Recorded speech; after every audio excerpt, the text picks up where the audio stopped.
imaginary friend came to you from the darkness. Your family thought you were crazy, sitting alone in the corner, whispering to no one in the quiet hour. Perhaps this friend protected you, holding back the wretched demons that stalked in the shadowed hallways of your childhood home. Perhaps they weren't protecting you at all, slinking towards you in the night with fanged teeth and crooked smiles. You thought they weren't real, but settle in, little one, because not all imaginary friends live in your imagination. Welcome to the Dark Omnibus.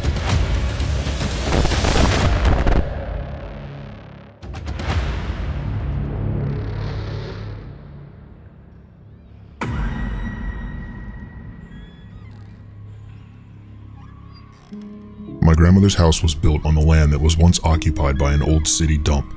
The dump had been cleared out in the 1970s and was prepped for housing construction shortly after. God only knows what kind of supernatural energy they stirred up while ripping that dump apart. I say this because my grandmother's house never felt right. Anytime I was there, I would always feel like I was being watched, even though I knew I was alone. There were also times when random stuff would appear out of nowhere, or things would move from one spot to another, or even vanish and then appear months later, despite us knowing that no one in the house had touched them. When I was around the age of 5, I met my imaginary friend named Billy.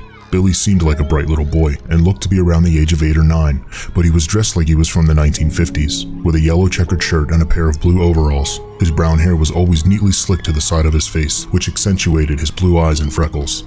The only problem? I don't think Billy was actually imaginary. For one, he only lived at my grandmother's house. Second, I wasn't the only one who saw him. My sister once mentioned Billy to me, even though I'd never told her about him. I spent a lot of time with Billy over the years. He would tell me that he was going to marry me when I grow up. He would hold my hand and kiss me and play with my hair. He even gave me a ring that I still own. Whenever I would mention Billy to my parents or my grandparents, they would tell me I was imagining things. Billy's favorite game was hide and seek, but he would always take time to play dolls with me, and was usually up for playing any game I asked. As I got older, our games became conversations. We would still play games from time to time, but not as often as when I was younger. At that point, I much preferred to sit and talk with him. But Billy didn't age, and despite me growing older than him, he was still focused on marrying me. There were times when I would ask him where his parents were, but he wouldn't say anything. He'd simply stare down at his shoes or tell me he didn't want to talk about it. In fact, he would act the same way anytime I would ask him anything involving his family or his home life. I once asked him why he was here, and he told me he'd died in a brutal way and that he couldn't move on.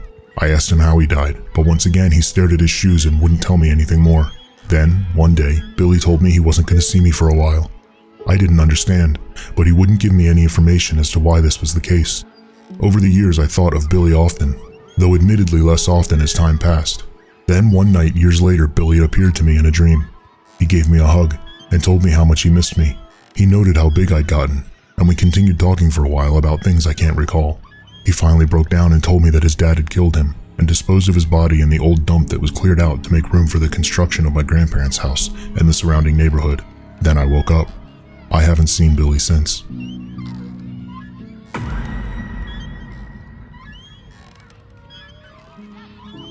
When my son was 2 years old, he started acting as if he were interacting with something or someone that his father and I could never see. He would do strange things, like throw toys down the hallway of the house we rented, and then he'd run away murmuring. When I would ask what he was doing, he always told me he was giving toys to the boys so he could play with them, but there was never anyone there. And when I would inspect that end of the hallway leading to the garage, I'd find it icy and cold, unwelcoming. My son told me the boy's name was Don, and when I asked what he was doing, he'd always reply that Don was waiting for his mom to pick him up. My husband and I decided that it was nothing more than an imaginary friend. Harmless, we thought, until my son started waking up in the middle of the night, hollering that Don was tickling his toes and wouldn't let him sleep. Naturally, I found this extremely unsettling. I began letting my son sleep in my bed each night, and this continued for another 6 months until a real estate agent notified us that the owner of the house had died and his children were going to sell the property and split the profit between them. This meant that we would soon be moving. Not long after we left the house, I came across a local news article about the former owner of the house we'd rented.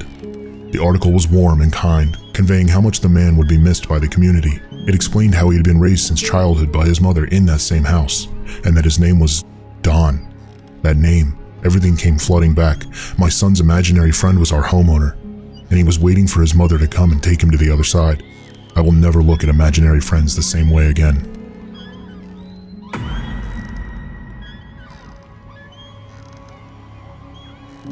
An odd creature has been following me for as long as I can remember, and throughout the years our relationship has changed numerous times and I can't figure out what to make of it.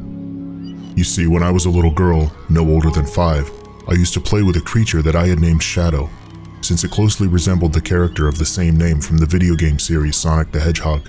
The best way to describe Shadow would be to say that it was an odd mix between a small boy and a cat.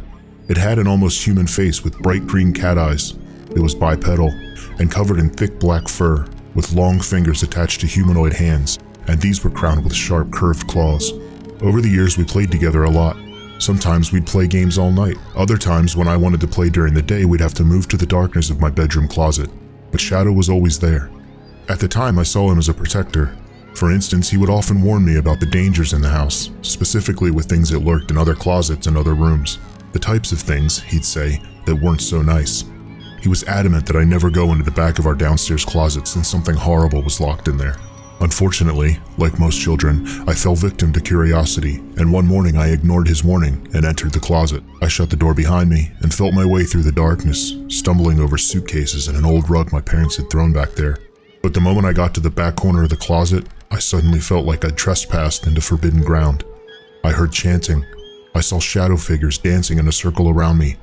Fear gripped the muscles in my arms and legs, making it near impossible to crawl back over the barrier of stored items. So I simply slumped to the floor and hugged my legs, crying. A few minutes later, a hand emerged from the darkness and grabbed me. I shrieked, all the darkest possibilities tearing apart every flash of thought, until I realized I was being pulled away from the shadows toward the closet door, toward the light, toward safety. I never stepped foot in that closet again. I moved away from that house for a short time after the incident in the closet, but around the time I was in 3rd grade, I moved back into the house where Shadow lived, and every night after I turned off my lights, I would see Shadow lurking in the darkness beneath my raised bed. I was terrified of him now. I would run and jump into my bed as quickly as possible, scared that he'd scratch me or hurt me if I let myself linger on the ladder up to my bed. Needless to say, we were no longer friends. I'm not sure if he was upset at me because I had gone into the closet downstairs even though he had told me not to, or if maybe he thought I'd gotten older and no longer believed in imaginary friends. Around middle school and then into my high school years, I moved a few times, but Shadow followed me. Not just Shadow though, the thing that lived in the downstairs closet followed as well. In these later years, I felt as though Shadow and I had made peace with each other. I stopped being afraid and began to take comfort in his presence.